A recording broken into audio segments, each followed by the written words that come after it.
Hello, class 12 science student. Hope you all are well and full confidence you are having.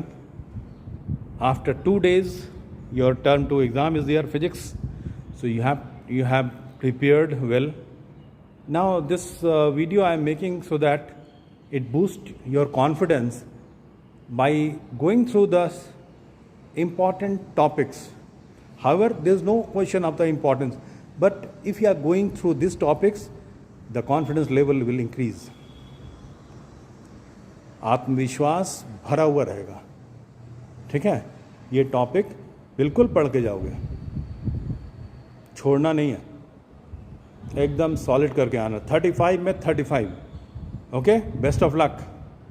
Physics में कम से कम class 12 physics का जहाँ सवाल है, ये याद रखिएगा कि CBSE में कोई इम्पोर्टेंस नहीं होता है. All the questions are important for your career prospect also. And exact question कोई बोल नहीं सकता है.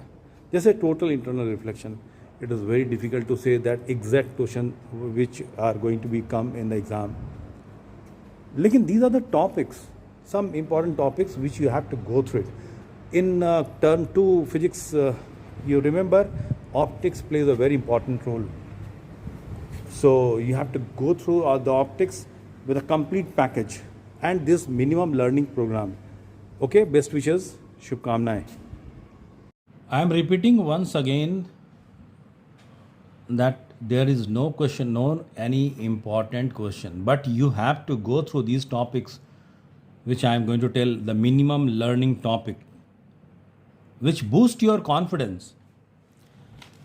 In case of the class 12 science physics term 2, minimum learning topics for term 2, full marks 35.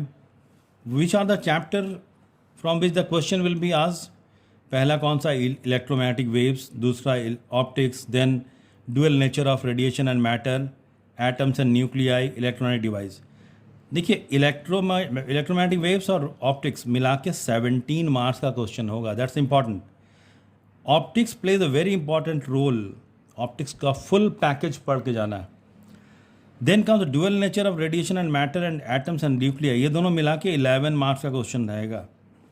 Electronic device 7 marks का question रहेगा. Total is 35. What are the minimum topics, minimum learning topics which you have to go through it? First is your electromagnetic waves. In case of the electromagnetic waves, you have to go through the electromagnetic spectrum.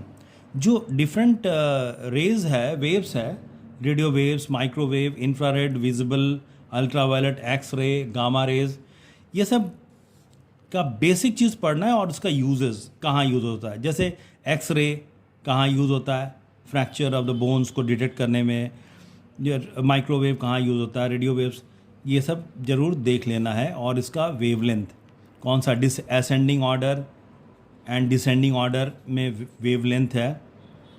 तो ascending और descending order कौन सा बड़ा है, किसका wavelength बड़ा है, किसका छोटा है, ये याद रखना. रेडियो वेव्स का वेवलेंथ मैक्सिमम होता है, मैक्सिमम होता है वेवलेंथ किसका, रेडियो वेव्स का.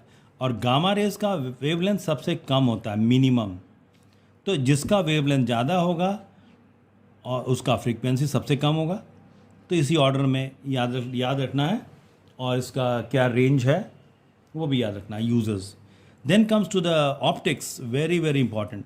रे ऑप्टिक्स में टोटल इंटरनल रिफ्लेक्शन बहुत ही इंपॉर्टेंट एंड इट्स एप्लीकेशन.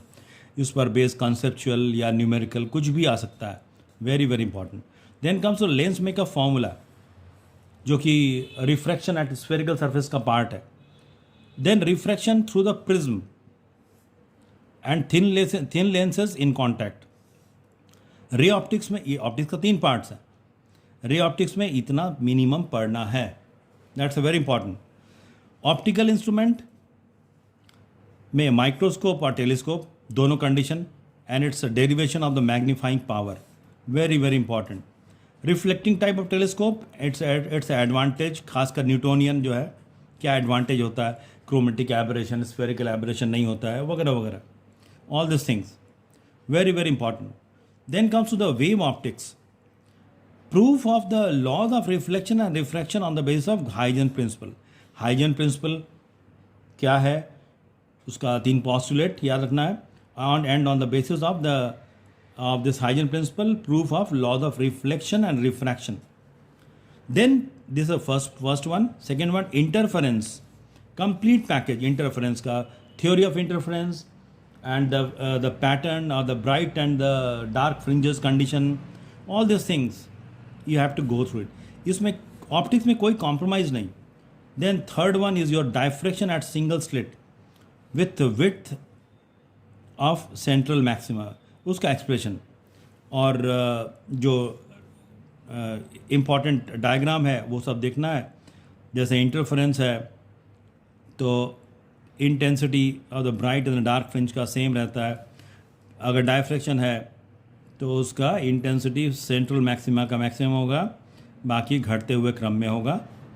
यहाँ पर minus plus lambda by a या minus lambda by a and all this thing. Here the intensity. Diffraction और इंटरफेरेंस में क्या डिफरेंस है, ये these are the important points of the optics. Then comes the dual nature of radiation and matter.